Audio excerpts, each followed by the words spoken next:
Alright, welcome. This is Health Matters with me, Dishen Kumar. Today we are at Glass House at Seputeh to talk about migraines. Now, migraines affect 1 in 7 people, and that gives a number to 1.1 billion people worldwide. Now, why does this happen and what are the treatments? We're talking to Dr. Shahnaz from Prince Court Medical Center, and also we are talking to a patient, Puan Kimi, who's been suffering from migraines and how that actually has affected her quality of life and what she actually does to manage these migraines. Now, the topic today is migraines, and maybe it's time to look at it as it's not just a normal headache. So join me to this episode. This is Health Matters with me, Dishen Kumar. Today we are here with Dr. Shahnaz. Thank you, doctor, for joining us today.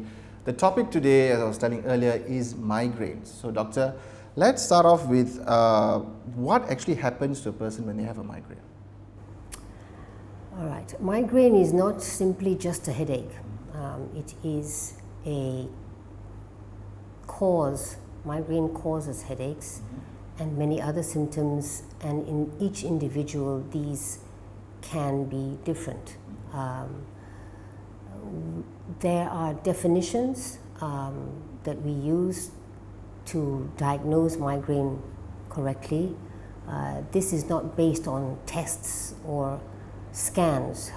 This is based on discussing what happens, how the person feels before, during, and after the headache, the frequency, the location, the character, the severity, associated symptoms, trigger factors, what relieves, what aggravates, and what medicines they may be using at the time to relieve. And after that interview, then the diagnosis is made.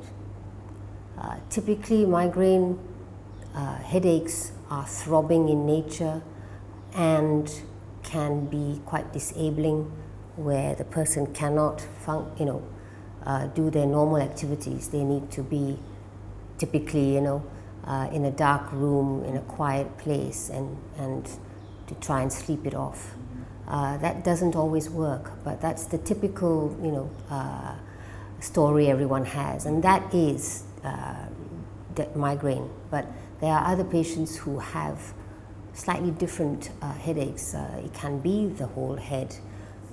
It can be they can be sensitive to light and sound and even smells. I have patients who are a certain perfume or certain food will start the headache. It's amazingly fast, and so that those are all the interview that I discuss with each individual person takes about 20 minutes, and then I will say, it is probable or it is migraine.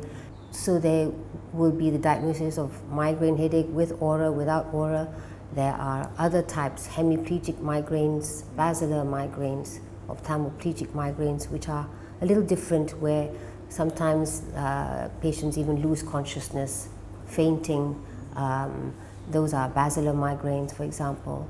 Hemiplegic migraine is where they have stroke-like symptoms, weakness on one side, and that is also very scary. That one is a genetic migraine, which has been identified, the gene has been identified, and the treatment is difficult, but it has helped with research to find out why people have migraine. It is polygenic, meaning that that's why it's so common. It's now all over the world. People identify and are diagnosed more, and families, for example, if your mother has migraine, you have a risk at any time of your life. My mother has migraine, my daughter has migraine, my sister has migraine, but I don't, and my brothers don't. So it is a variable situation in each family. So it's not quite easy, a picture of black and white. It's mixed. Okay, and treatment for migraines, because we were talking about earlier, you were saying something about migraine that has stroke-like symptoms. Now, talking about that specific relationship, is there a chance, because there's all these questions where people ask, where if I have migraines, does that increase the chances of me having a stroke, or it doesn't matter? There is a risk for stroke with a particular type of migraine, which is the migraine with aura headache, which has been shown to be more common. Having migraine with aura increases stroke risk only in a certain individual who is female, who smokes, and is on the oral contraceptive pill. There has been studies to prove that these have a higher stroke risk than individuals that do not have the same lifestyle and migraine with aura. So in general, there's no increased stroke risk, but it is a bit complicated in patients with migraine. When we do brain scans, MRI scans, a small percentage have small white spots on the brain scan, and we are still unsure of the consequence or the significance of these spots. And in general, the advice is, if that individual has high blood pressure, diabetes, high cholesterol, is a smoker, we treat these risk factors for stroke, so we lower their stroke risk. But migraine by itself does not increase stroke risk, unless you have that small number of women who smoke and are on the pill and have aura. All right. And doctor, what about the treatment for migraines? Currently in the market, is there any treatment? I don't think there's a cure for migraines, but how do patients, or how do you advise your own patients to actually handle their headaches and things like that? Yeah, well, there is no cure. Research is still ongoing in many aspects of how migraine starts, where it comes from. In general, apart from those few spots on the brain scan, in general, brain scans are normal, blood tests are normal, and once the diagnosis is made,